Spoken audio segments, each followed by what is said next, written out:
The champagne flutes clinked together in the penthouse overlooking Central Park, but Olivia Chen barely heard the toast. Her mind was still reeling from what her new husband had said just moments before they'd entered the reception. "Donate all your money," Marcus had whispered in the hallway outside the ballroom. "Every last dollar." She'd laughed, thinking it was a joke. But his face had been serious, his gray eyes unwavering. Now, as 200 guests celebrated around them, Olivia couldn't shake the cold feeling settling in her stomach. She'd married Marcus Hayes 3 hours ago, a high school teacher who lived in a rent-controlled apartment in Queens and drove a 15-year-old Honda. Her family had been horrified, but Olivia had been certain. Marcus was different from the wealthy, entitled men she'd grown up around. He'd never once asked about her money or her family's pharmaceutical empire. He'd fallen in love with her, not her bank account. Or so she'd thought. "You look beautiful, Mrs. Hayes," Marcus said, his hand warm on her lower back. His tuxedo was rented, probably the most expensive outfit he'd ever worn. She'd offered to buy him one, but he'd refused, just as he'd refused every gift during their courtship. She'd found it endearing then. Now she wasn't sure. "We need to talk," Olivia said quietly. "After the reception." Marcus nodded, but there was something in his expression she couldn't read. The party continued around them, a blur of congratulations and champagne. But all she could think about was Marcus's words. At midnight, they finally escaped to the bridal suite. The moment the door closed, Olivia turned to face her husband. "What did you mean?" she asked. "About donating my money?" Marcus sat down heavily on the bed. "I meant exactly what I said. I want you to donate all your money. Your inheritance, your trust fund, everything." Olivia felt like she'd been slapped. "Why would you ask me to do that?" He looked up at her with pain in his eyes. "Because I can't be the poor husband of a billionaire heiress. I can't wake up every day knowing everything around me comes from money I didn't earn. Money made by a company that's been sued 17 times for price gouging on medications people need to survive." She stepped back. "You knew about my family's company when you met me." Marcus stood up, running his hands through his hair. "I thought I could handle it. But every day I teach kids whose families can't afford the insulin your company manufactures. I see parents making impossible choices between medication and rent." His voice cracked. "I love you. God, I love you so much. But I can't be complicit in that system." Olivia felt tears burning her eyes. "So you want me to give it all away? Just like that?" He moved closer. "I'm asking you to be who I know you are. The woman who volunteers at the free clinic every Saturday. The woman who told me she wished she could change the system from the inside." He took her hands. "I'm not asking you to give it away to punish yourself. I'm asking you to use it to fix what's broken." Olivia pulled her hands away, anger flaring. "You had this planned. You manipulated me." Marcus's face paled. "No, I married you because I love you. But I've been wrestling with this for months. Tonight, watching all that excess while people are dying because they can't afford medication, I couldn't keep silent anymore." He moved to the window, staring out at the city. "My sister died when I was 16. Did I ever tell you that?" Olivia shook her head, her anger momentarily forgotten. "She had type 1 diabetes. We couldn't afford her insulin. We tried to ration it, but one night she went into diabetic ketoacidosis." His voice was flat. "She was 14 years old." Olivia sank into the chair. "Marcus, I didn't know. I'm so sorry." He turned to look at her, tears streaming down his face. "The insulin that could have saved her costs about $5 to manufacture. Your family's company sells it for $300 a vial. Emily needed 4 vials a month. We couldn't afford it, even with insurance. So she died." The silence was deafening. "Why didn't you tell me this before?" Marcus wiped his eyes. "Because I was afraid you'd think I was using you. But I didn't even know who you were when we met. That day at the bookstore, you were just a beautiful woman reaching for the same poetry collection. It wasn't until our 3rd date that I made the connection." He laughed bitterly. "I almost walked away. But I was already falling in love with you." Olivia stood up. "So what do you want? You want me to bankrupt myself to assuage your guilt?" Her voice was sharp. "I've spent my entire life being told that my money defines me, that I'm not really a person, just an heiress. And now you're telling me the same thing." Marcus shook his head. "I'm telling you that you have a choice. You can be part of the problem or part of the solution. Yes, I want you to donate your personal wealth. But more than that, I want you to use your position in the company to change how it operates. Lower the prices. Make medication accessible. Actually save lives instead of maximizing profits. Olivia turned away. 8 months ago, she'd been engaged to Preston Whitmore III, a man her parents approved of. Safe, predictable, boring. She'd broken it off after meeting Marcus, drawn to his passion and integrity. But now she wondered if she'd just traded one form of control for another. If I do this, she said slowly, what happens to us? Do you love me, Marcus? Or do you love what you want me to become? She heard him move behind her. I love you, Olivia Chen. The woman who quotes Mary Oliver while making terrible coffee. The woman who spent 4 hours helping one of my students write a college essay. He turned her to face him. But I also can't ignore the reality of where your wealth comes from. I've tried for 8 months to reconcile loving you with hating what your family's company represents, and I can't do it anymore. She searched his eyes for manipulation, for hidden motives, but all she saw was pain and love and desperate honesty. You're asking me to choose between you and my family. Marcus shook his head. I'm asking you to choose between complicity and action. Your family will still be your family, but you'll be living according to your own values, not theirs. She paced the suite. On the dresser sat her bouquet, probably costing more than Marcus made in a month. On the nightstand was champagne worth more than his rent. The disparity was everywhere, inescapable.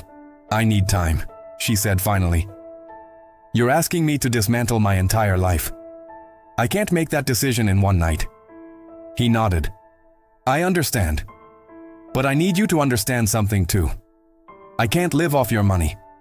If we're going to make this marriage work, it has to be on equal footing, and as long as you're a billionaire and I'm a teacher making $48,000 a year, we'll never be equals. Anger flared again. So you want me to be poor? To struggle the way you have? Marcus's face hardened. I want you to understand that wealth built on human suffering is not wealth worth having. I want you to use your privilege for good instead of hiding behind it. He grabbed his jacket. I'm going to sleep at my apartment tonight. You think about what I've said. Olivia watched in disbelief. You're leaving? On our wedding night? He paused at the door. I'm leaving because if I stay, we're going to say things we can't take back. He looked back at her, his eyes red. But Olivia, if you choose to keep living the way you have been, I can't be part of your life. I won't divorce you because I meant my vows, but I can't share your bed or your life if it's built on the foundation that killed my sister. Then he was gone, and Olivia was alone in the bridal suite, still wearing her $20,000 wedding dress. She sank onto the bed. Was Marcus right? Was her wealth built on suffering? She'd always known her family's company prioritized profits over people, but she'd told herself it was complicated, that pharmaceutical development was expensive. But those were excuses, weren't they? She walked to the window, looking out at Manhattan. Somewhere in that vast city, people were making impossible choices. Rent or medication, food or insulin, life or debt. And she had the power to change that. Not just by donating her wealth, but by using her position in the company. Her father was grooming her to take over. She had a seat on the board. What if she actually fought for change from the inside? Her phone buzzed. A text from Marcus. I love you. Whatever you decide, that won't change. But I need to be able to live with myself. I hope you'll choose to do the same. Olivia opened her laptop and started researching. How much did insulin really cost to manufacture? What were the profit margins? She read for hours, uncovering a web of lobbying and legislation and corporate greed that made her stomach turn. As dawn broke over Manhattan, Olivia Chen made her decision. She called her lawyer first. I want to set up a foundation. I'm transferring my personal wealth into it. Everything except enough to live modestly. The foundation's mission will be providing free medication to people who can't afford it. Next, she called her father. That conversation was harder. He was furious. You're throwing your life away for that man, he said. Olivia took a deep breath. No, Dad. This is what happens when you marry someone who actually has principles. I'm also calling an emergency board meeting. I'm proposing a complete overhaul of our pricing structure. The silence was deafening. Then her father's voice, tight with anger. You'll be outvoted. You'll accomplish nothing except making yourself look like a naive child." She smiled. "Maybe. But at least I'll be able to sleep at night." After she hung up, Olivia stripped off her wedding dress and put on jeans and a sweater. She took the subway to Queens. She'd never been to Marcus's apartment before. She found him at a community center in a church basement, teaching reading to adults. When he looked up and saw her, his face went pale. She waited until his session ended, then walked over to him. "I called my lawyer this morning," she said. "I'm setting up a foundation. I'm donating everything except enough to live on. I'm also calling an emergency board meeting to propose changing our pricing structure." Marcus stared at her. "Olivia, you don't have to do this. Not because of me." She shook her head. "I'm not doing it because of you. I'm doing it because it's right. Because you helped me see something I'd been avoiding my whole life." She took his hands. "I'm terrified. My family is going to hate me. I'm probably going to fail at changing the company. But I have to try." Marcus pulled her into his arms, and she felt him shaking. "Thank you for being brave enough to choose this." She pulled back. "I need you to understand something, though. This isn't just me becoming who you want me to be. This is me figuring out who I actually am. And that process is going to be messy and hard." He nodded, tears in his eyes. "I know. And I'll be right there with you." Olivia smiled. "Good. Because I'm going to need a place to live. Apparently, I'm donating my penthouse to a homeless shelter." Marcus laughed. "You can move in with me. Fair warning though, my apartment is 400 square feet and the shower barely works." She kissed him. "Sounds perfect." 6 months later, Olivia stood before the board of directors, presenting a plan to restructure their pricing model. Her father sat at the head of the table, his face impassive. Most board members looked skeptical or hostile. But 3 younger members were listening intently. She didn't have the votes today, but she'd keep trying. After the meeting, she took the subway home to Queens, to the tiny apartment she now shared with Marcus. It was cramped, and the neighbors were loud, and sometimes the heat didn't work. But when she walked in and saw Marcus at the stove making dinner, she felt something she'd never felt in her penthouse. She felt home. "How'd it go?" he asked, pulling her into a hug. "They voted it down, but I'm not giving up." Marcus kissed the top of her head. "I know you're not. You're the most stubborn person I've ever met." She laughed. "I learned from the best." They ate dinner on their second-hand couch, talking about their days. Marcus had gotten funding for a new after-school program. Olivia's foundation had helped 50 families afford their medications this month. Small victories, but they mattered. Later, lying in bed, Marcus asked quietly, "Do you regret it? Giving up your old life?" Olivia thought about it. She missed some things. The comfort, the ease, the security. But she didn't miss the emptiness, the sense that her life didn't matter. "No," she said. "I don't regret it. This is harder, but it's real. I'm actually doing something that matters." Marcus pulled her closer. "You're amazing." She smiled in the darkness. "I'm just trying to be worthy of the man I married." He was quiet for a moment. "When I asked you to donate your money, I was so afraid you'd say no." Olivia propped herself up. "And if I had? What would you have done?" Marcus met her eyes. "I would have kept my word. I would have stayed married to you, but I couldn't have lived with you. It would have broken my heart, but I couldn't have compromised on that." She nodded slowly. "I'm glad I chose this then. Glad I chose us." As she drifted off to sleep, Olivia thought about the woman she'd been a year ago. Engaged to the wrong man, living a hollow life, afraid to question anything. That woman seemed like a stranger now. And it had all started with 4 words from the man she loved. "Donate all your money."